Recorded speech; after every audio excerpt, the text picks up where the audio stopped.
et ceux qui nous suivent par la voie de réseau.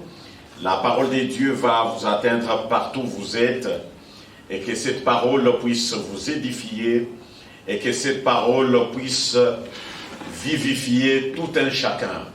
Ma joie est immense, parce que je vous vois en bonne santé, et je sais que le Seigneur continuera à vous donner la bonne santé. Et ceux qui se sentent malades, la Bible, qui est la parole de Dieu, demeure. Les meurtrissures de Jésus-Christ auront les raisons d'être sur votre vie, sur votre maladie. La maladie va disparaître et que le Créateur, le Seigneur Jésus-Christ, va vous donner la guérison. Comptez sur le Seigneur et vous serez comblés. Comptez sur le Seigneur, vous ne sentirez aucun vide en vous. Comptez sur le Seigneur, vous aurez tout ce que vous avez besoin. En cette période de pandémie, de coronavirus, où le monde est confiné, mais comment cela est arrivé? Par une force étrangère, par une puissance qui a échappé au contrôle de Dieu? Non. Je vous dis non. Je vous dis sèchement non. La Bible dit dans la parole de Dieu, c'est là dans Lamentation de Jérémie, chapitre 3 et le 37e verset, la Bible dit: qui dira qu'une chose arrive sans que l'Éternel ne l'ait ordonné? C'est de la volonté du Très-Haut que viennent le mot et le bien. Amen. Amen. Alléluia. Amen. Et la Bible ajoute encore dans Proverbe 16, 4, la Bible dit: l'Éternel a tout fait pour un but, même le méchant pour les jours du malheur. Amen. Alléluia. Mais comme thème, l'Éternel a tout fait pour un but. Que Dieu vous bénisse. L'Éternel a tout fait pour un but. On se pose trop de questions. On parle du diable, on parle des démons. C'est vrai. Dieu ne tente personne, mais il peut permettre que vous soyez tentés. Amen. Alléluia.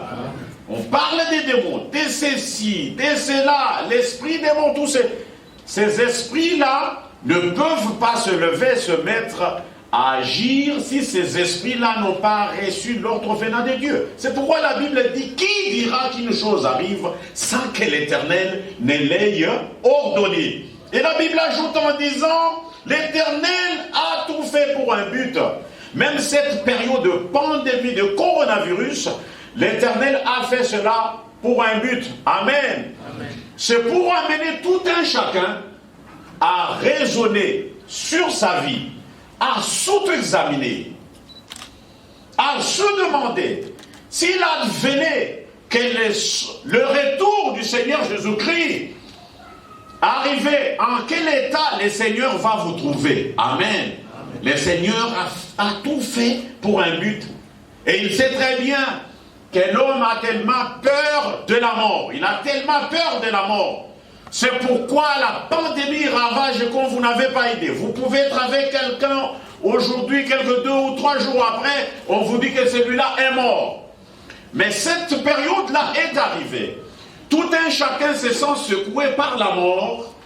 Tout un chacun sent l'odeur de la mort. C'est à l'homme de s'arrêter maintenant.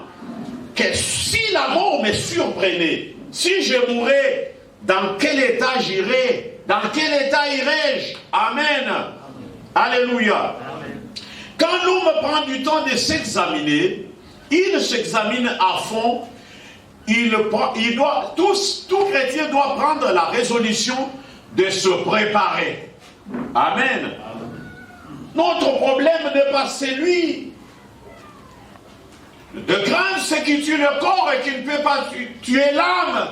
Amen. Amen. Chaque jour, nous devons être prêts devant la face du Seigneur. Et Dieu, en nous créant, le nombre de jours qu'il nous a donné à faire sur la face de la terre, même si la mort sévissait n'importe comment, vous devez savoir que vous ne serez pas emportés par la mort. L'Éternel a de projets avec toi. L'Éternel t'avait parlé qu'il fera avec toi ceci ou cela. Tant que tu n'as pas encore fait cela avec le Seigneur, la mort ne va pas t'emporter. Mais pour cette situation qui est arrivée, la Bible dit l'Éternel a tout fait pour un but. Il va très loin en disant, même le méchant pour le séjour du malheur. Et pour cette période, prends le temps de t'examiner. Le chrétien doit prendre le temps de s'examiner. Amen. Si tu es en train de te refroidir, il est grand temps que tu puisses reprendre ta chaleur. Amen. Si tu faisais des choses qui ne plaisaient pas à Dieu, il est grand temps que tu puisses avoir à faire la part de la chose. Dire ce que je suis en train de faire, c'est pour la gloire de qui? Comme le Seigneur sait tout faire pour un but. La pandémie de coronavirus, son but dans ta vie est que tu puisses t'arrêter, te contrôler. Dire, la vie chrétienne, ce n'est pas seulement lorsque je me rends à l'église. La vie chrétienne, ce n'est pas seulement lorsque je suis dans l'auditoire, on est en train de me prêcher. La vie chrétienne, c'est même lorsque je passe un très long temps sans passer à l'église. Mais là où je me retrouve, que je puisse garder ma vie chrétienne. La vie chrétienne, ce n'est pas seulement à l'église. La vie chrétienne, c'est lorsque nous nous retrouvons seuls. La vie chrétienne, c'est partout où nous nous retrouvons. Amen. Amen. Un chrétien ne doit pas avoir deux faces. Il ne doit pas avoir deux faces. Il ne doit pas avoir une vie d'ambiguïté. Un chrétien, on doit le regarder, le détecter, conclure qu'il est chrétien par sa manière d'agir. L'apôtre Paul dit, puisque vous êtes entourés d'une grande foule de témoins, ayez un comportement digne, afin qu'ils voient vos bonnes œuvres et qu'ils puissent glorifier Dieu. Partout où nous sommes, qu'on puisse voir nos bonnes œuvres et qu'on puisse faire quoi? Glorifier Dieu. Partout où nous sommes, que nous ne puissions pas dire que nous sommes des chrétiens, mais que le païen ou le monde circonvoisin arrive à nous appeler que nous sommes des chrétiens par notre comportement, par notre façon de poser les actes, par notre façon de faire les choses. Le Seigneur fait tout pour un but. Le but de pandémie de coronavirus dans ta vie est que tu puisses prendre du temps à te contrôler. Tu te dis maintenant, peut-être je fais 2 semaines sans aller à l'église. Je suis seul ici où je me retrouve. Est-ce que je me sens moi-même chrétien? Amen. Je connais une dame qui fréquentait une autre femme. Ils allaient causer si souvent. Elle causait. Un jour, j'avais vu la dame, j'ai dit, mais pourquoi tu n'es plus parti voir celle-là? La dame me dira, je n'irai plus la voir. J'ai dit, mais pourquoi? Elle dit, quand je pars, nous causons, nous terminons.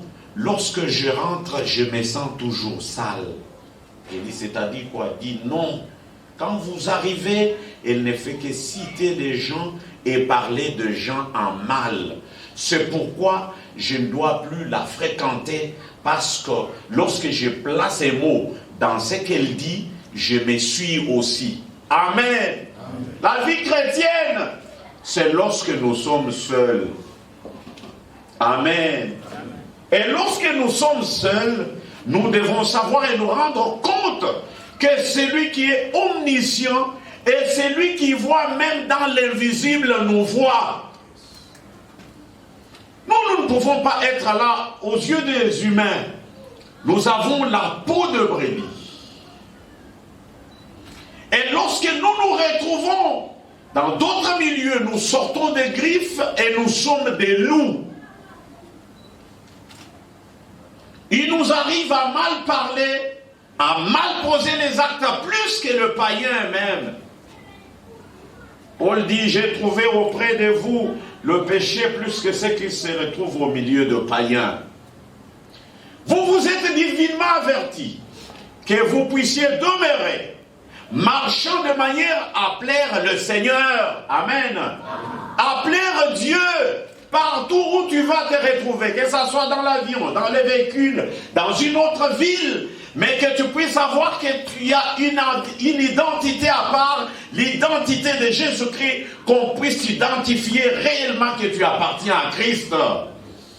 Le Seigneur fait toutes choses pour un but. Nous pouvons pleurer.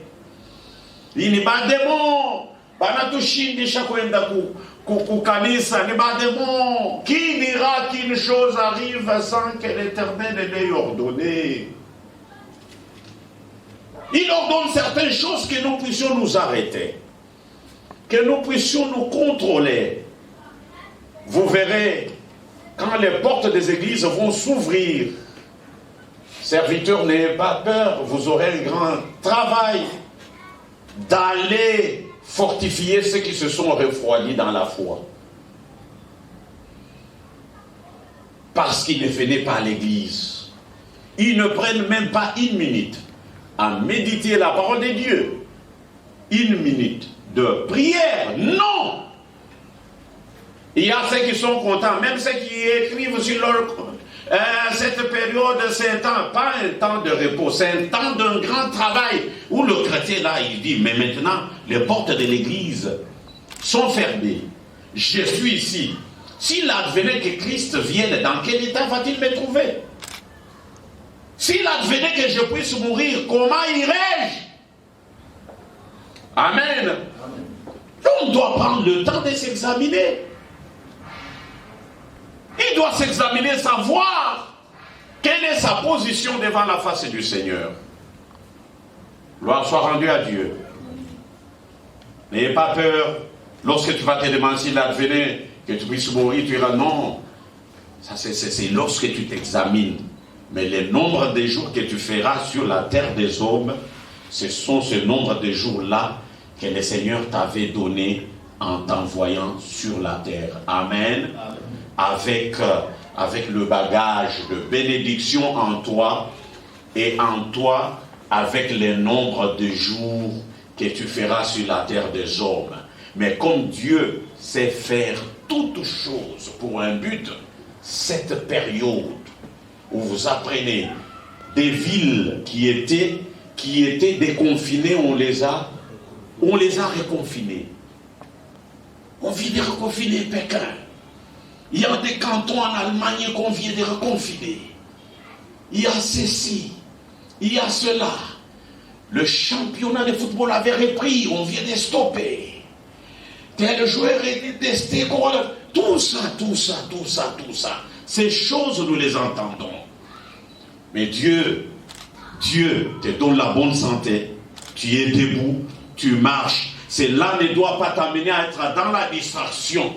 Cette période de coronavirus, c'est un temps où tu dois passer, parce que Dieu, le but est que tu puisses savoir comment tu dois être devant la face du Seigneur. Ta vie chrétienne, que ça ne soit pas lorsque tu arrives ici, nous prêchons, nous terminons les dimanches, tu sors avec chaleur. Et tu arrives, tu sors, tu es à l'extérieur, tu perds la chaleur. Et que maintenant tu n'es pas prêché régulièrement. Comment tu te sens? Garde ta foi. Amen. Amen. Ta foi va plaire à Dieu. Ta foi va faire quoi? Parce qu'il est l'auteur et le consommateur de la foi. Il est qui? Il est l'auteur et le consommateur de la foi. Lorsqu'il viendra auprès de toi pour consommer la foi, qu'il puisse trouver la foi, il sera content. Lorsqu'il est l'auteur et le consommateur de... Lorsqu'il viendra auprès de toi pour consommer la foi, il faut qu'il trouve la foi, qu'il consomme la foi, il sera content, il verra comment tu gardes la foi. Que Dieu te bénisse. Amen. Que le Seigneur te fasse du bien. Amen. Que tu ne sois pas dupé par n'importe quoi que ce soit. Que ça ne soit pas une période de faire n'importe quoi que ce soit. Qui n'a moins de jour, qui n'a moins de jour, comme on le dit, n'est-ce pas? Coronavirus ne sera pas éternel parce qu'il n'y a que Dieu qui est. Amen. Coronavirus va passer. Mais après, quel sera le témoignage de ta vie? Pendant la période où nous étions dans le confinement. Amen. Quel sera le témoignage? Il faut que tu puisses d'abord témoigner de toi-même avant que les autres puissent témoigner de toi. Amen. Que cette exhortation puisse vous aider en cette matinée et que l'Esprit de Dieu puisse beaucoup plus vous enseigner là-dessus. Nous fermons nos yeux, nous allons prier.